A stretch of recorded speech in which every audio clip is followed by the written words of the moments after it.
ఇక్కడ అన్ని ప్లాట్లలో మామిడి శ్రీగంధం చెట్లతో అద్భుతంగా ఉంది. ల్యాండ్ అప్రిషియేషన్, ఫ్రీ మెయింటెనెన్స్, పండ్ల తోటల తాలూకా ప్రయోజనాలు, డబుల్ బెనిఫిట్ ఆఫర్ తో సిర్లసీమ 2. బీఆర్ఎస్ నుంచి కాంగ్రెస్ పార్టీలోకి వెళ్ళినాక మొట్టమొదటిసారి కడియం శ్రీహరి గారు మనతో ఉన్నారు. అసలు ఏం చెప్పబోతున్నారు వరంగల్ ప్రజలకి, అదేవిధంగా పొలిటికల్ లీడర్లకి? ఎందుకంటే మొన్నటి వరకు కడియం మీద చాలా అగ్రెసివ్గా మాట్లాడిన బీఆర్ఎస్ నేతలు, అదేవిధంగా ఎంఆర్పీఎస్ వ్యవస్థాపక అధ్యక్షుడు కూడా ఎట్టి పరిస్థితుల్లో కడియం కుటుంబానికి ఓటేయొద్దు అని చెప్పారు. కడియం శ్రీహరి గారు దీని మీద ఏం సమాధానం చెప్పబోతున్నారు అని అడిగి తెలుసుకుందాం. సార్ నమస్తే అండి. ఓవరాల్ కాంగ్రెస్ పార్టీలోకి మీరు జరిగినాక మటుకు బీఆర్ఎస్ నేతలు మూకుమ్మడి దారి చేస్తున్నారు, దీని మీద ఏమంటారు? బీఆర్ఎస్ పార్టీ నాయకులలో ఫ్రస్ట్రేషన్ కొట్టొచ్చినట్టుగా కనిపిస్తున్నది. రోజు రోజుకు బలహీనపడుతున్నామనే భయంలో వాళ్ళు ఉన్నారు. నిన్నటి వరకు వారితో కలిసి పనిచేశాను. నా పనితీరు తెలుసు, నా నిజాయితీ తెలుసు. అన్ని విషయాలలో నన్ను అప్రిషియేట్ చేసిన వాళ్ళు, నాకు మెచ్చుకున్న వాళ్ళు పార్టీ మారగానే వాళ్ళ నిజస్వరూపం అంతా బయటపడ్డది. ఒక మాటలో చెప్పాలంటే నా పట్ల వాళ్ళ కడుపులో ఎంత విషయం ఉన్నది అనేది నిన్నటి వాళ్ళ మాటల ద్వారా స్పష్టంగా అర్థమైంది. నేను ప్రధానంగా భారతీయ జనతా పార్టీ నరేంద్ర మోడీ నాయకత్వంలో ప్రజాస్వామ్య వ్యవస్థలను నాశనం చేస్తున్నది, రాజ్యాంగ వ్యవస్థలను గుప్పిట్లో పెట్టుకొని ప్రతిపక్ష పార్టీలను లేకుండా చేసి ఒక నియంతృత్వ పాలనను దేశంలో తీసుకురావడానికి ప్రయత్నం చేస్తున్నది. ముస్లిం మైనారిటీస్ పైన టెర్రరిస్టులనే ముద్ర వేసి, పాకిస్తానీ మద్దతుదారులనే ముద్ర వేసి చాలామంది పైన అక్రమ కేసులు పెట్టి ఎన్కౌంటర్లు చేస్తున్నారు. మణిపూర్లో దళిత క్రిస్టియన్స్ పైన దాడులు చేసి చర్చిలను తగలబెట్టి వేలాది మందిని రోడ్ల పాలు చేసి, మహిళలను వివస్త్రలను చేసి, మానభంగాలు చేసి వందలాది మంది చనిపోతే ప్రధానమంత్రికి ఇసుమంత అయినా కూడా జాలి కలగలేదు. మణిపూర్ వెళ్ళి బాధితులను పరామర్శించాలనే ఆలోచన చేయలేదు. భారతదేశ వ్యాప్తంగా నరేంద్ర మోడీ నాయకత్వంలో దళితులపైన దాడులు పెరుగుతున్నాయి, ముస్లిం మైనారిటీస్ పైన దాడులు పెరుగుతున్నాయి, క్రిస్టియన్స్ పైన దాడులు పెరుగుతున్నాయి, కుల వ్యవస్థను ప్రోత్సహిస్తున్నారు, మత విద్వేషాలను రెచ్చగొడుతున్నారు, ఒక భయానక వాతావరణాన్ని సృష్టిస్తున్నారు. ప్రమాదకరమైన ధోరణి ఏంటి అంటే, మళ్ళీ అధికారంలోకి వస్తే రాజ్యాంగాన్ని మార్చేస్తాం, లౌకికవాదాన్ని తీసేస్తాం, రిజర్వేషన్లను కూడా ఎత్తివేస్తామనే సాహసం చేస్తున్నారు. ఇది భారతదేశ ప్రజలు గమనించాలి. ఈ పరిస్థితులలో భారతీయ జనతా పార్టీని దేశవ్యాప్తంగా ఎదుర్కొనే కాస్తో కూస్తో శక్తి కాంగ్రెస్ పార్టీకి మాత్రమే ఉన్నది. ప్రాంతీయ పార్టీలతోని ఇది సాధ్యం కాదు. కాబట్టి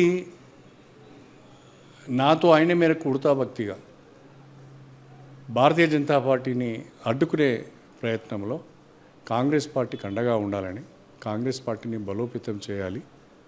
సోనియా గాంధీ, మల్లికార్జున ఖర్గే, రాహుల్ గాంధీ రాష్ట్రంలో రేవంత్ రెడ్డి గారి నాయకత్వంలో పార్టీని బలోపేతం చేయాలనే ఉద్దేశంతో మాత్రమే నేను పార్టీ మారడం జరిగింది. బీఆర్ఎస్ కూడా టీఆర్ఎస్ నుంచి బీఆర్ఎస్ పెట్టారు, జాతీయ స్థాయిలో వెళ్తామన్నారు. మీరు జాతీయ స్థాయిలో ఫైట్ చేయాలంటే బీఆర్ఎస్లో ఉండి కూడా ఫైట్ చేయొచ్చు. ఇంకా జాతీయ స్థాయి ఎక్కడుందండి బీఆర్ఎస్కు? ఆ జాతీయ స్థాయి హోదా రాలేదు బీఆర్ఎస్కు. రాష్ట్రంలోనే కుప్పకూలిపోయింది. ఇంకా జాతీయ స్థాయిలో ప్రయాణం చేయడం కానీ, బీజేపీని అడ్డుకోవడం కానీ అది సాధ్యమయ్యే పని కాదు. బీఆర్ఎస్ పార్టీ మొదటి నుంచి కూడా పార్టీ నిర్మాణం పైన దృష్టి పెట్టలేదు. పార్టీ నాయకుల యొక్క, కార్యకర్తల యొక్క అభిప్రాయం వినడానికి కూడా ఇష్టపడలేదు. దాని ఫలితాన్ని ఇప్పుడు అనుభవిస్తున్నారు. నేను ఎన్నోసార్లు చెప్పాను, రాజకీయ పార్టీకి నిర్మాణం అనేది ఒక పునాది. ఆ పునాది లేకుండా గాలిలో మెడలు కడుతున్నాం, ఎప్పుడు కూలిపోతుందో పేకమడల్లాగా అని చెప్పాను నేను. అదే జరిగింది మొన్న ఎన్నికలలో. ఇప్పటికైనా దాన్ని తెలుసుకొని ఆ దిశగా ప్రయత్నం చేస్తారేమో అని ఆశించాను.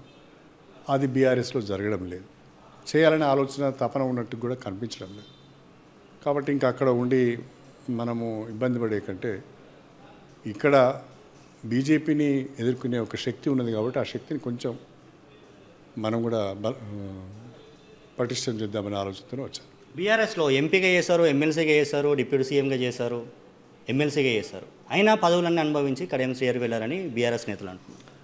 నాకు కేసీఆర్ గారు చాలా అవకాశాలు ఇచ్చారు. కేసీఆర్ గారు అంటే నాకు గౌరవం ఉన్నది. బీఆర్ఎస్ పార్టీ అన్నా కూడా నాకు వ్యతిరేక భావం లేదు. కానీ ఉన్న పరిస్థితుల్లో బీజేపీని ఎదుర్కొనే ధైర్యం కానీ, సాహసం కానీ, సత్తా కానీ బీఆర్ఎస్కి లేదు. కేవలం మీరు బీజేపీని ఎదుర్కోవడానికే మీరు కాంగ్రెస్లోకి వెళ్ళారా? అవును, అవును. అంటే నా శక్తి సరిపోకపోవచ్చు. నేనేదో బీజేపీని ఈ వరంగల్లో ఉండి దేశ స్థాయిలో ఉన్న భారతీయ జనతా పార్టీని ఎదుర్కొంటాని గప్పాలు కానీ గొప్పలు కానీ నేను చెప్పడం లేదు. కాంగ్రెస్ పార్టీతో కలిసి ప్రయాణం చేస్తే కొంత ఫలితాన్ని సాధిస్తామనే ఒక నమ్మకంతోనే ముందుకు వెళ్తున్నాను.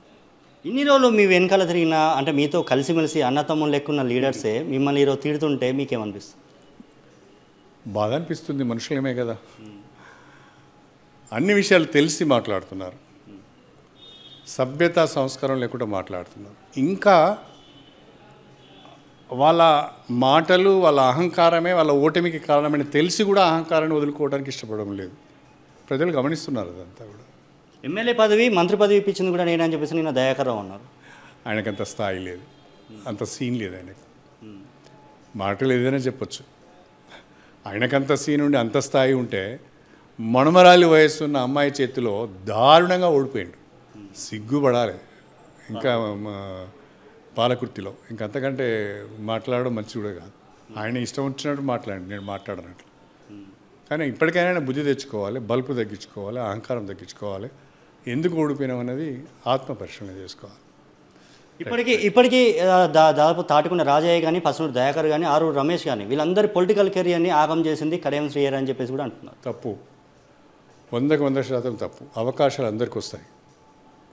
అవకాశాలు వచ్చినప్పుడు సద్వినియోగం చేసుకున్నాడు సర్వైవ్ అవుతాడు. సద్వినియోగం చేసుకోకుండా దుర్వినియోగం చేసుకుంటే ఆగమవుతారు. నేను ఎవ్వరి అవకాశాలను దెబ్బతీయలేదు.